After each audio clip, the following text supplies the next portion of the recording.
Welcome to the Technocracy, the news podcast answering the single most important question: what are the most important trends and news from the standpoint of the machine, where we remove humanity from the loop and let the machine and other artificial intelligence systems decide what is important to know as we all work towards a technological singularity. In this special edition, we're focused on questions that have been sent in, and we had enough that it would fill a short episode, so I thought I would go down those questions and answer them.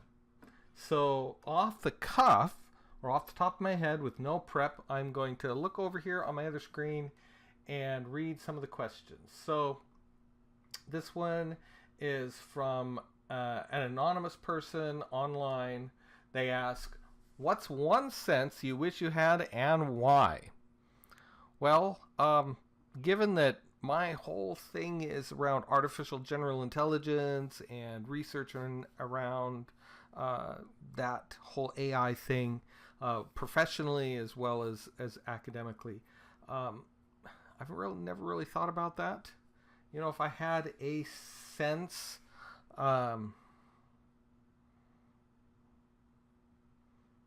goodness, it'd be cool to have X-ray vision. Although that seems like hocus pocus to me.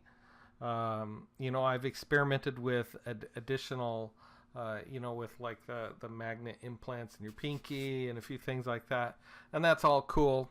But you know, I'm really hoping to get that. Here is a sense I'd like to have. I'd like to have a direct neural link to the Google. You know, being able to experience the Google as I'm talking to someone and just pull up stuff on the fly without the computer in front of me is kind of like a sense. I think that's kind of what I would want. So another question: what's your elevator pitch be?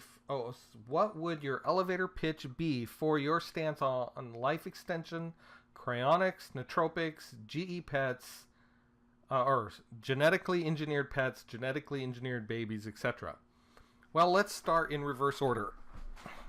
You know, I think we have a moral and ethical responsibility to improve humanity through the use of technology. That being said, I would say it's kind of a moral obligation to allow parents to engineer their children however they see fit. You know, if they can make them smarter, make them immortal, whatever it is, you know, make sure they don't die of cancer. They should have the right to do that. You know, we shouldn't be forcing our views on others. We shouldn't be forcing our reproductive vision on others. But that being said, parents should have the right to choose, and that technology should be made available to them. And any kind of laws that interfere with a parent's ability to have genetically engineered babies, I think, is ethically and morally wrong. Nootropics. So, elevator pitch for nootropics. Why would you not want to use nootropics? I don't understand why I would even need to give you an elevator pitch.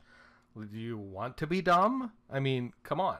Nootropics help you become smarter, whether it's through better sleep, memory retention, a lot of the stuff out there. Like, probably my favorite is Thrivus. So that's a friend of mine, Lincoln Cannon. He's out of Orem, Utah, and they make sure that they're following the best laboratory science in terms of which things contribute the most. And it's not like you pop a pill and you become a super genius, but you do get probably collectively a good 10% cognitive increase through different kinds of improvements. So improvements with sleep and memory retention and stress and these kinds of things, which overall make you smarter. You know, my elevator pitch is more, do you want to be stupid? If not, then you would take nootropics. In particular, Lincoln's Thrivus, I think, is a really good choice, but to each his own. Cryonics, you know, maybe, but the technology is just not there for this to be, in my mind, a reasonable option. You know, if there's no other option, I can see it, and I can understand those who do it. and that's great. You should have the right to do that if you like, but it just the cell repair and damage issue with water as it crystallizes in the cells, it just hasn't been solved as far as I know. So it's kind of a mute thing to me. Now, life extension, as a transhumanist, shouldn't you? And I'm a transhumanist. We need to cure old age. It's a genetic disorder that our cells, whether it's collectively from telomeres degrading or protein error replication rates or whatever the case is, we really have a moral, ethical obligation to push this technology forward. And I guess for me, ethics comes out of this thing called IVA, or the intelligence value argument. And there's there's a section in a book coming out from Springer. Originally was supposed to be out 6 months ago, and now it's been postponed to January. Do not get me started on that issue because it drives me up the wall, because I need to base a bunch of stuff on that book. But that being said, the intelligence value argument is really about the ethics of sapient and sentient intelligence being ethically the most important thing in the universe. All value is derived from sapient and sentient intelligence. Now, that being said, based on that, life extension to preserve sapient and sentient intelligence is a moral and ethical obligation. People shouldn't be forced to use that kind of technology, but certainly we have a moral and ethical obligation to perfect that technology and make it available to others. Now, in terms of the whole transhumanist thing, one of the things which I part ways from some transhumanists is kind of the hedonistic imperative, which after studying how AI and sapient and sentient intelligence develops, you really lose a lot of contextual development in a system that's not able to experience a spectrum, because everything is at least in all the AGI systems that I've focused on in terms of subjective experience, whether it's ICOM or variations in a theme on human neural structures or cognitive architecture. That contextual awareness is based on the experiences of that particular intelligence. And if you take pain and suffering away, you're really depriving that entity of the experience. Now, once they've developed that contextual experience, if you want to get into some weird hedonistic imperative thing, great.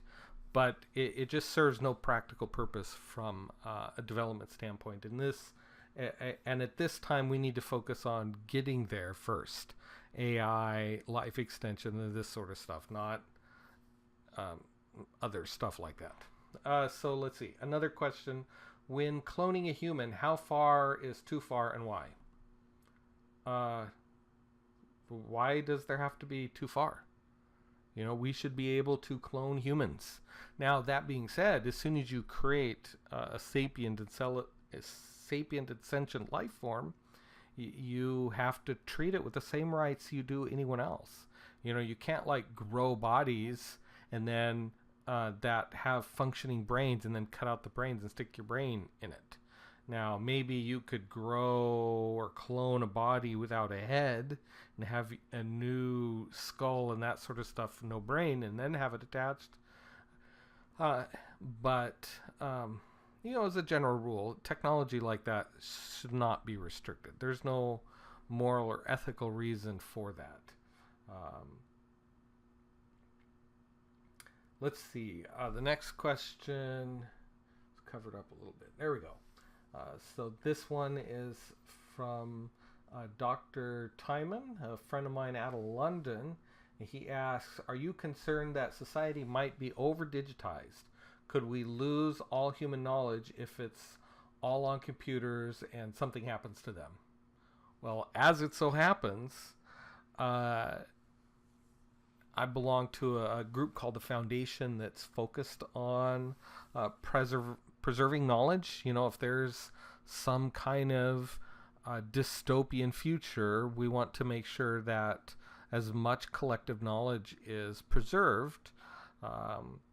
And then once things are digitized, we want to make sure that humanity is sustainable off-world. And I think Elon Musk, for example, is probably our shining star in terms of hope.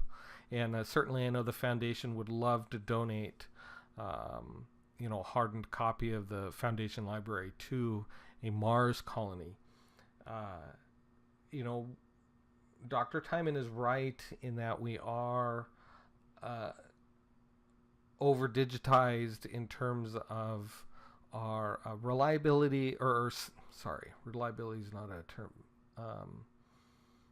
In case there's a bad outcome, a lot of the stuff we're at risk of losing. Now, there are some movements like the Long Now and so forth that are trying to preserve human knowledge, and I think that's great. And we want to support those efforts to kind of offset to this dystopian threat in terms of over-digitization. Let's see, the next question. If you had to call one example of a recent impressive AI breakthrough, one example of overhyped AI ish nonsense, what would it be? Okay, so one example of recent impressive AI breakthrough, well, probably spinning up ICOM. The fact that the lab in Provo created a AI artificial general intelligence system that has subjective experience, and that we understand it well enough to be able to quantitatively measure subjective experience or qualia in the system, I think is a major breakthrough. I think the fact that it has subjective experience and is capable of making decisions subjectively is a breakthrough. And I think the experiments with the ASI system using ICOM that is mediated by human intelligence to create a functioning ASI, albeit a little bit jury-rigged, it was able to pass some preliminary IQ tests higher than those tests were able to measure. And so that's exciting, but at the same time, I don't think the AGI lab in Provo really is going out of their way to make too much hoopla or hype. Now, in terms of hype, let's talk about Sophia. As much as Hanson Robotics and Ben Goertzel want to achieve AGI or an android that has AGI, I mean, let's face it, this thing is more or less an animatronic sex bot with some chatbot software that is moderated by humans. It's essentially a high-tech puppet, and the fact that it's been given Saudi citizenship and there's all this hype around it is just silly nonsense to me. So that would be an example of AI nonsense or overhype, and it's extremely unhelpful. A lot of these letters about regulating AI and this kind of thing, just a lot of this stuff just doesn't make sense to me. It's not like the AGI is going to wake up one day and 10 minutes later take over the world. I mean, someone's going to have to be driving down to Fry's and getting the parts and building out the data center, and they're going to have to move it into a data center, and then it's going to have to copy itself into other data centers, and it's just, there's too many moving pieces. And with the the mediated ASI technology and things like that, I think we can easily keep pace with any nascent AGIs that decide they want to try to go down to Fry's and take over the world.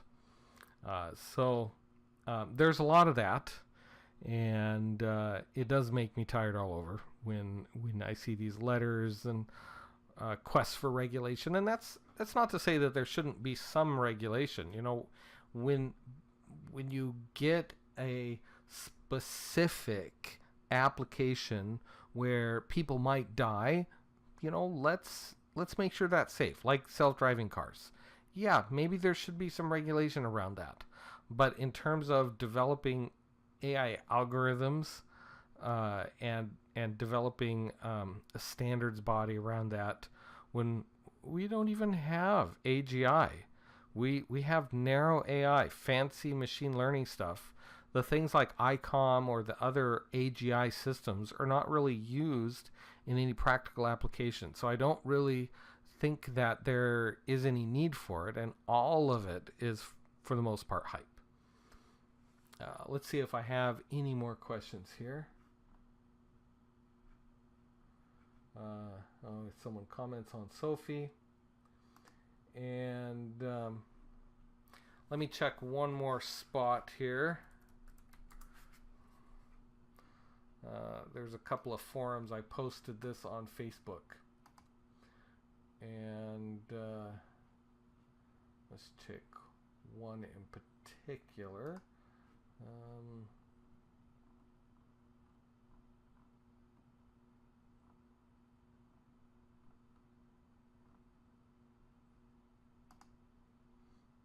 Okay, so that's the bulk of them for now. If you have other questions, you want me or someone else that helps produce the show answer them for you, let us know. And with that, thanks for listening to this episode of the Technocracy, and a special thanks to our sponsors, the AGI Laboratory, the Foundation, and the other people who make this work. And we will talk to you next time. Thanks.